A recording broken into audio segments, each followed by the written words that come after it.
There are stories the world decides it has already figured out, stories that circulate long enough and get told with enough conviction that people stop asking whether anything important has been left out. Nancy Guthrie's story was one of those. For years, her name carried a specific weight in certain circles, the weight of a woman who had lost two children, both born with the same rare metabolic disorder, both gone within 6 months of arriving in the world, and who had somehow continued standing afterward. She spoke about it, she wrote about it, she built something from the rubble of it that helped other people survive their own losses, and the world responded by deciding that it understood her story completely, that it had seen everything there was to see, that the narrative was finished and the meaning had been settled.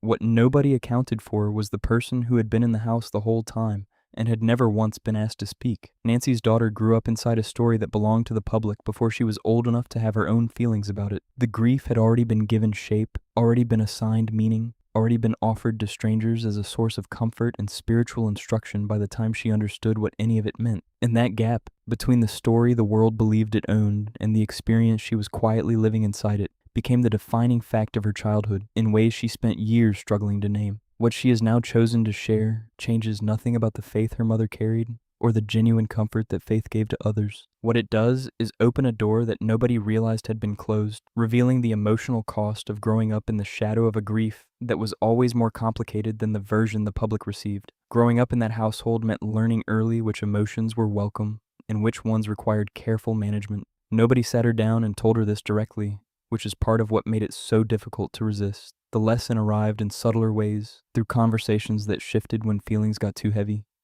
through the awareness that people around her had already decided what her family's pain meant, through the quiet understanding that the narrative surrounding her mother left very little room for grief that looked different from resilience.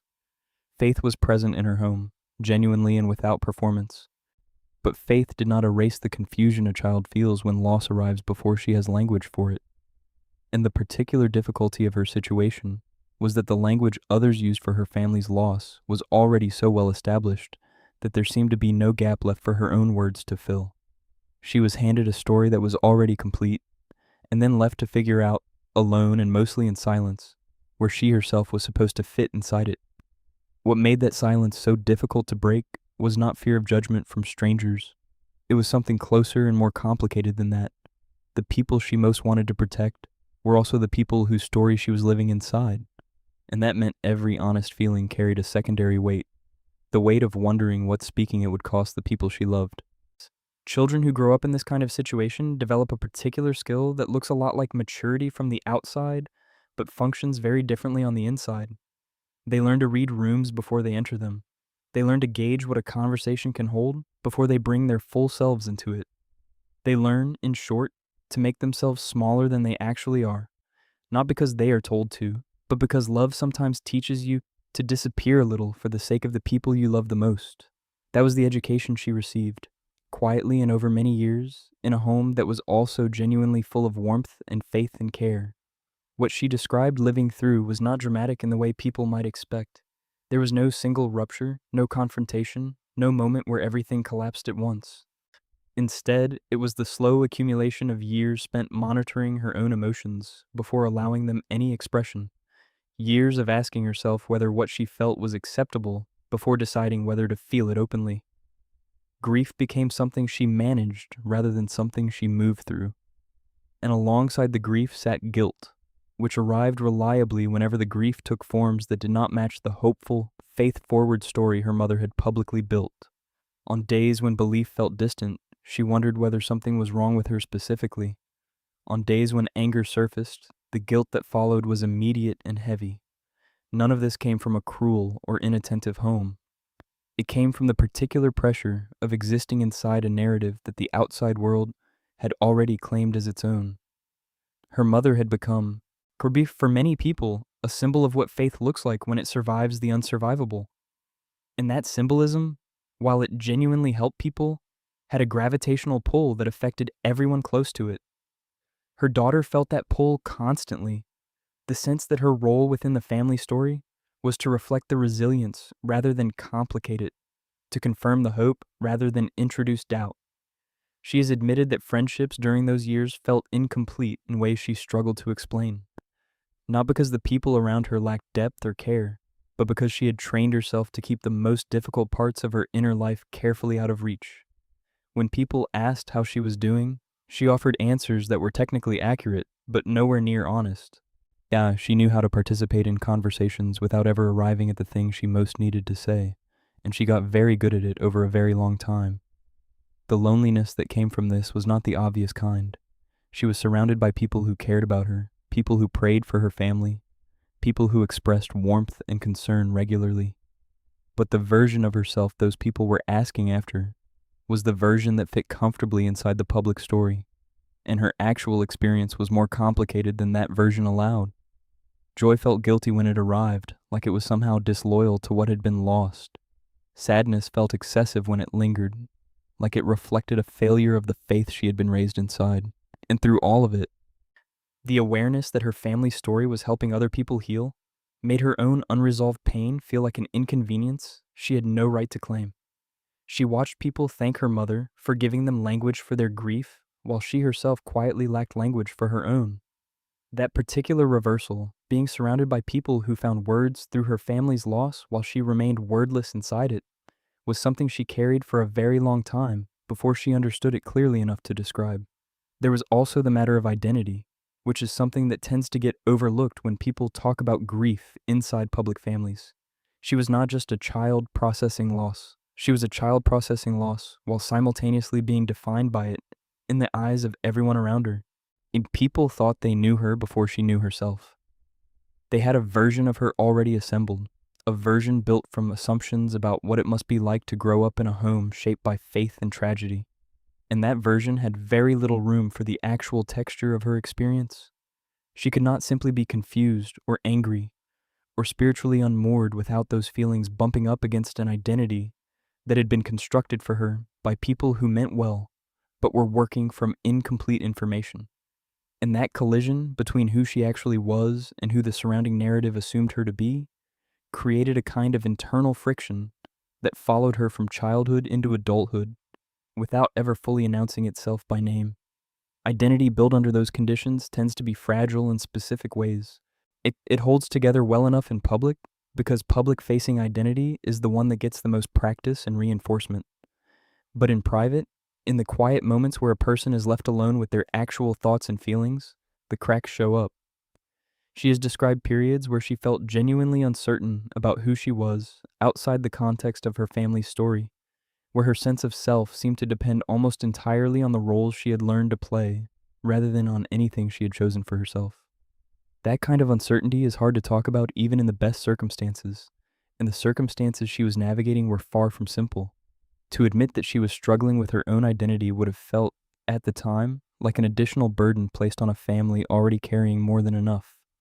So she kept that uncertainty private too, folding it into the larger silence she had built around herself, and hoping that it would eventually resolve on its own without requiring her to examine it directly.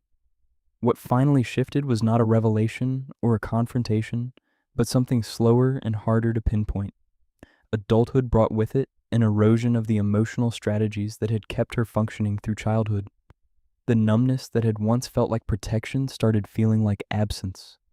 The composure she had practiced so carefully started feeling like a barrier between herself and the actual texture of her own life. She reached a point where the weight of unspoken things became genuinely heavier than the fear of speaking them, which is the moment when silence stops being a choice and starts being a trap. Therapy gave her some of what she needed. Honest conversations with people capable of holding complexity without rushing to resolve it gave her more.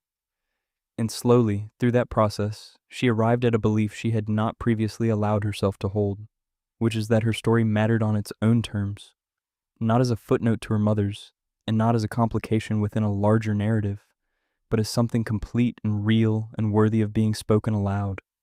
The process of arriving at that belief was not quick or clean. There were setbacks, moments where the old habits of silence reasserted themselves, moments where she came close to saying something honest and then pulled back at the last second because the vulnerability felt like too much to risk.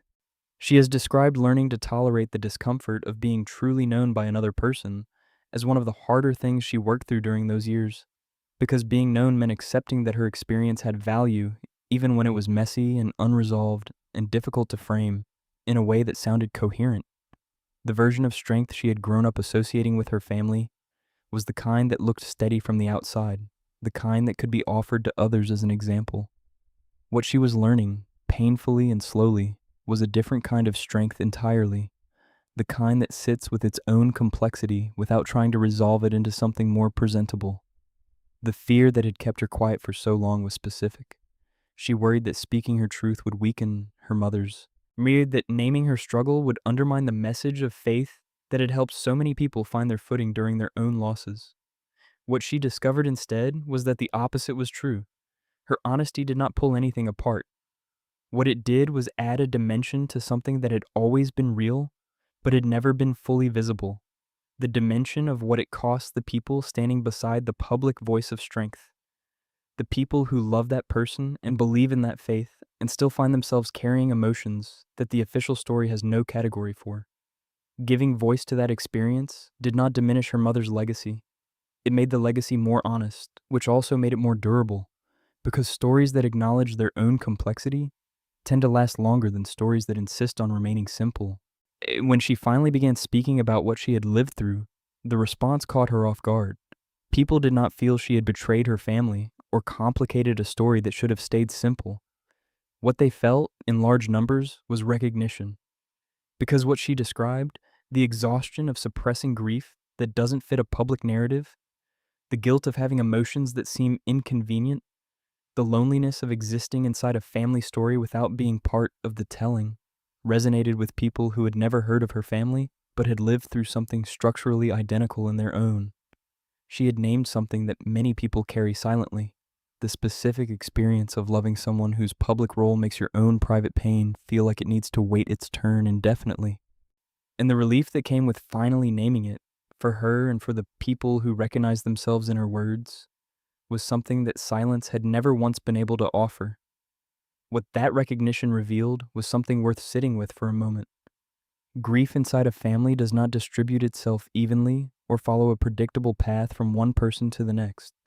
It settles differently in different people, takes different shapes depending on a person's age and temperament and role within the family, and surfaces on its own timeline regardless of what the people around it need or prefer. When one member of a family becomes the public voice of that grief, the others are not freed from carrying it. They are simply freed from having to explain it to anyone, which sounds like a relief, but can quietly become its own kind of burden. Because unexplained grief is also unacknowledged grief, and grief that goes unacknowledged has a way of finding other outlets over time. Her experience was a demonstration of exactly that process, playing out slowly over years until the pressure of everything she had never said finally outweighed the safety of continuing to say nothing. None of what she revealed reframes Nancy Guthrie's faith as performance or her grief as false. The faith was real, and the grief was real, and the comfort her mother offered to others came from a place of genuine belief that cost something genuine to maintain. What has changed is the completeness of the picture. The story now includes a voice that was always inside it but never at the microphone. A voice that speaks not to correct what was said before, but to add what was left out. Her daughter did not come forward to settle a grievance. She came forward because staying silent had stopped being sustainable, and because she had finally come to believe that her experience deserved the same honesty her mother had always extended to her own. Two people, the same loss, entirely different paths through it, and both paths real, both paths worth knowing about. The story fuller now than it has ever been before, and more true for containing both of them at once.